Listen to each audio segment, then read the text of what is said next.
Hello and welcome everyone. This is the big cultural conundrum. Can Hindutva nationalism coexist with a sense of regional subnationalism? Are these two ideas at odds with each other, or can sub-regional nationalism exist under the overall rubric and umbrella of Hindutva? Joining us to talk about this are two intellectual heavyweights. It gives me great pleasure to introduce first and foremost the Member of Parliament in the Trinamool Congress, Professor Saugata Roy, joining us, local boy and considered a formidable thinker in local circles, and squaring off against him and speaking for the first time in a public platform since he was appointed as a senior advisor in the Union Ministry of Information Broadcasting, a man who the current government relies on for thoughts on strategy, media, shaping narratives, author, thinker, Kanchan Gupta. Thank you very much, Kanchanda, for joining us here at the India Today East Conclave. I want to start by asking Kanchanda about why you think that the idea of Hindutva nationalism is so broad and encompassing that there is space for regionalism under the rubric of Hindutva. For example, in Bengal, the idea of Bengali pride often, as we saw during the elections, is at contrast with the idea of a Hindutva India. Why do you think these two ideas are not at odds with each other? Yeah, thank you, Rahul, for giving me this opportunity to be here. Let me begin by pointing out that it's very apt we should be discussing this question sitting in Calcutta, sitting in Bengal. The first treatise on Hindutva was penned in Bengal, and that was Chandrakanto Basu. He actually crystallized the idea of Hindutva, what it means, what it stands for, etc. And then subsequently we had other stalwarts like Rajnarayan Basu. Navagopal Mitro, he started something called the Hindu Mela. So Bengal has had a history of contributing to the idea of Hindutva. And that idea was essentially what was subsequently accepted even by the Supreme Court in 1995-96, that Hindutva really stands for a cultural, civilizational identity. And if you must add, or if you must tag the word nationalism to it, it becomes cultural nationalism. And West Bengal has historically been a classic example of cultural nationalism. It's another matter that times changed. The left front rule did enormous damage to that identity of Bengal. Subsequently, what happened, I shall not comment on. But to suggest that it is at war with sub-nationalism or regional... We just heard the Chief Minister of West Bengal reject the idea of regionalism, reject the idea of subculturalism. She was here sitting right, I think, where I am sitting right now. And to say that they contradict each other, I do not accept that at all.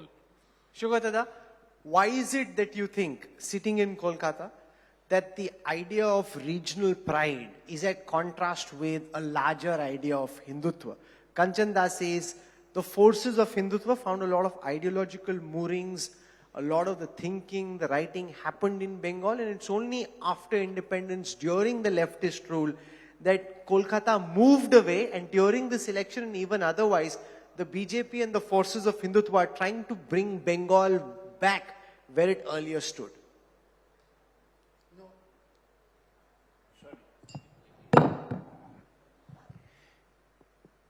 I will start by reminding Rahul that the Hindutvawalas have never done well in electoral terms in Bengal. Shyama Prasad Mukherjee, who later became the founder of Jansangh, lost an election in 1946. Only time he won an election in his life was in 1952. Why is that? Why have Bengalis not accepted Hindutva? Because during the freedom movement and before that, a Bengali cultural ethos developed, starting from Ram Mohan and Vidyasagar, and the whole idea was secular. And the main person, of course, was Rabindranath Tagore, the biggest exponent of Indian wholeness. Then we had the anti-Bengal partition movement in 1905, and it was led by Rabindranath Tagore. If you really read the translations of Tagore's poems written during this period, it's called Swadesh. You'll see that he conceived of Bengal as a separate whole and in an idea which was totally secular. You know the national anthem of Bangladesh, Amar Sonar Bangla Ami Tomaye Bhalobashi, was composed by Tagore at this time. So in the growth of Bengali nationalism, Indian nationalism in Bengal, there is no place for Hindutva at all. The persons Mr. Gupta mentioned are forgotten and dead as dodo. What has survived is the cultural ethos propounded by Tagore, later by Kazi Nazrul Islam. And that's why Hindutva has never found roots in Bengal, nor will it ever find roots in Bengal. But Rahul, I'll say that wherever there is a regional cultural movement, Hindutva will not make any impact. For instance, take Tamil Nadu. Tamil Nadu had a great Congress movement, Rajagopalachari and Kamraj. But its actual movement was the anti-Hindi movement, which was again a subnational movement. That's why BJP or Hindutva has never found any ground. So you've got two very powerful attacks. One, you've brought it down to elections and validation. There's a political idea. Saugata Das says, whenever this has been tested, and the recent assembly elections was the most glaring example, where the forces of Hindutva were up against the forces of regional pride. Regional pride rooted in language triumphed over a larger idea of Hindutva. Let's start by attacking that. Rahul, I am not comfortable talking politics. He is a politician. He is welcome to reduce everything to the level of elections, who won elections and who lost elections. I don't look at it that way. I don't think Indian civilization is about politicians and their politics. So I won't rise to his bait. Just because one election happened a certain way in West Bengal, I can cite 10 other elections which happened another way, including in Assam, in Tripura, most recently in Manipur. So we can go on, but that's not really what we are here for today. He mentioned three things I will bring in. He talked about Tagore and his Swadesh period. That is 1905, when Bengal was divided. Now, Swadesh has both Tagore's adulation of Bengal, which an example is the national anthem of Bangladesh, Amar Sonar Bangla. It also has adulation of Desh, which is the nation. And one can again give various, O Amar Desher Mati. He is not talking O Amar Banglar Mati, he is talking about Desher Mati. And 1905 is also the time when the first concept of Bharat Mata, Mother India, emerges. And it is Abanindranath Tagore who draws the first pictorial representation of Bharat Mata. It comes from Bengal. It does not come from the Hindi heartland. Again, I mean, I could give you, he mentions Tamil Nadu. I have copies of a magazine printed in Tamil, what is now Tamil Nadu, called Vande Mataram. We have all listened to Subbalakshmi. One of her best renditions is Vande Mataram. I love the intensity of this argument. You have a very good counter to the point that Saugata Da made about So to say language that- and region. Respond to Kanchan Da's argument about what happened in Manipur, Tripura, Assam. Your argument was rooted in language, that the forces of language would not allow for the imposition of the idea of Hindutva. He says, look at Assam, look at Manipur, look at Tripura. Hindutva existing under the rubric of a regional pride on the ground. It didn't happen in Bengal. One election is not a civilizational idea. Rahul, I'm not talking about elections at all.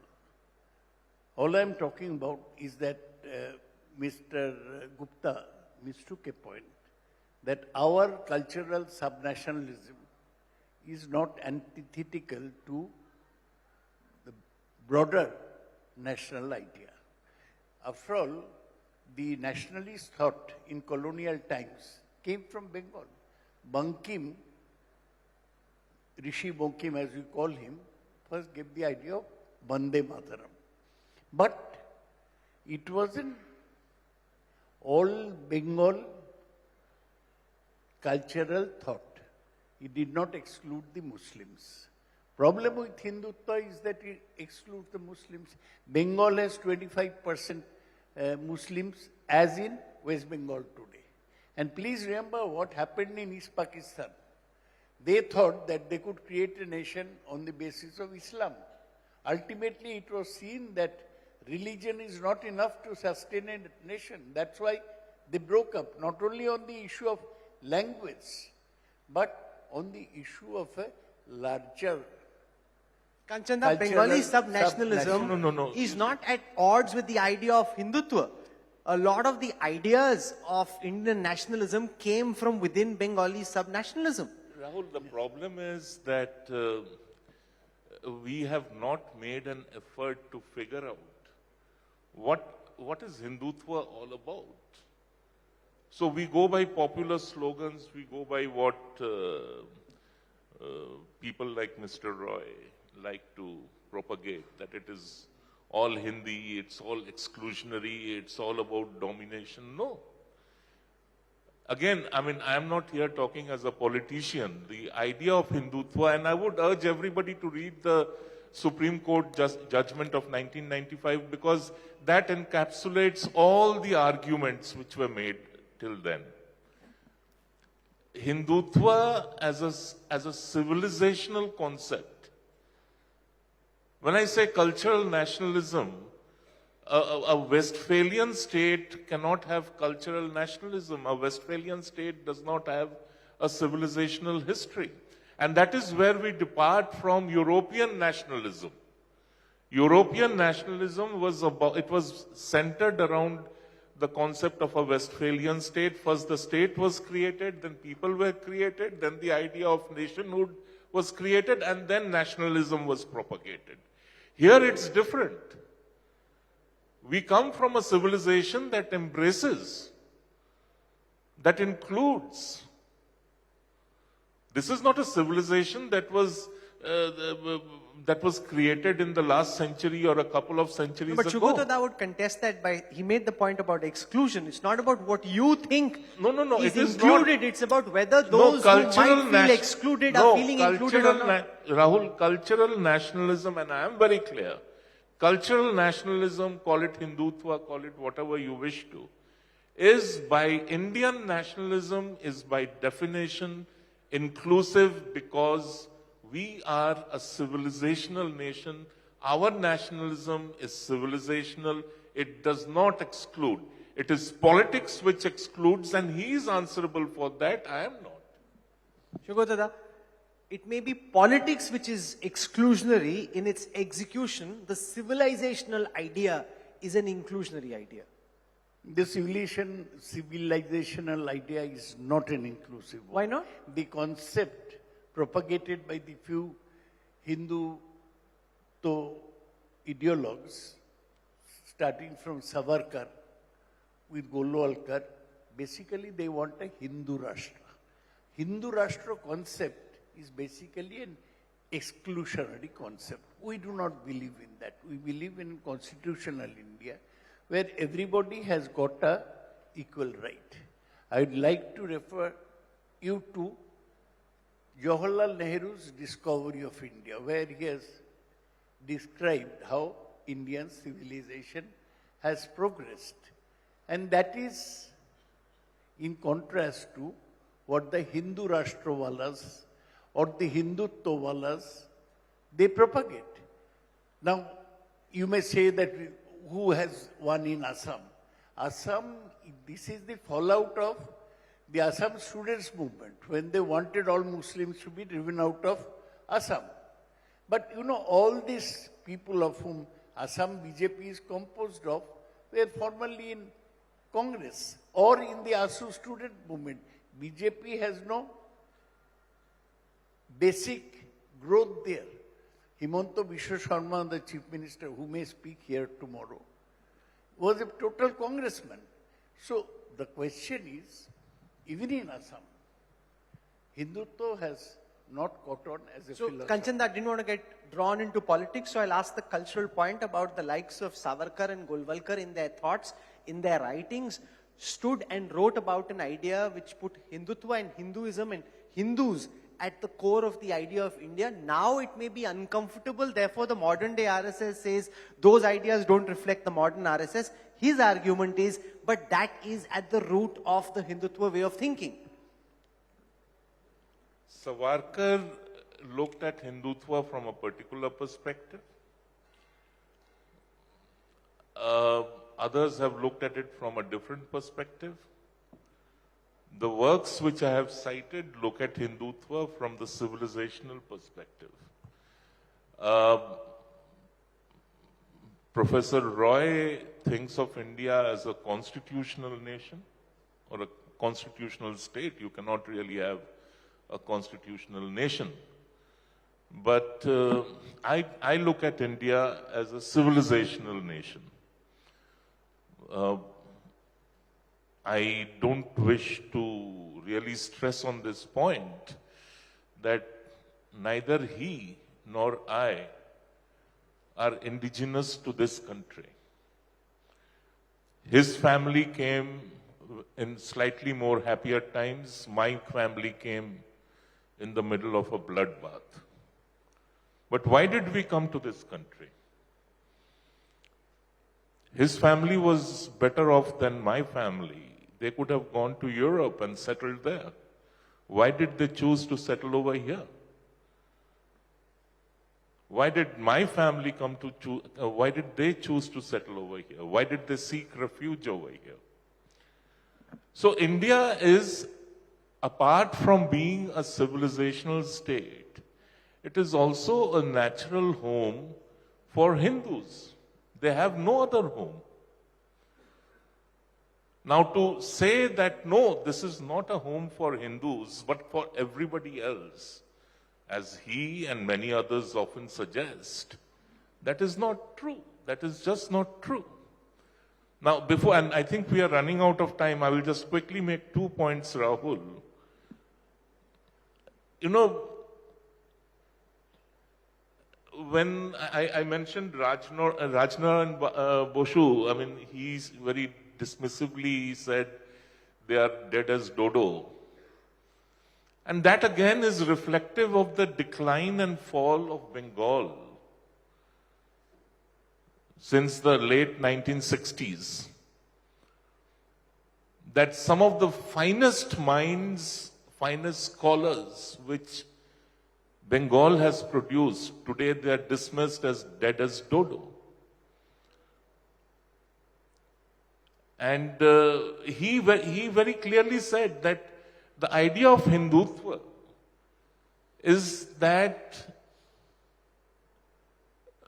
I mean, you know, humanity is one. It's not about distinguishing between individuals, but looking at it as in the larger context of a civilization. And a last point, and then it's all over to Mr. Roy. Please go and read the full text, all 5 stanzas of what was the morning song of India and later became Jana Gana Mana, the national anthem. The first stanza is the national anthem.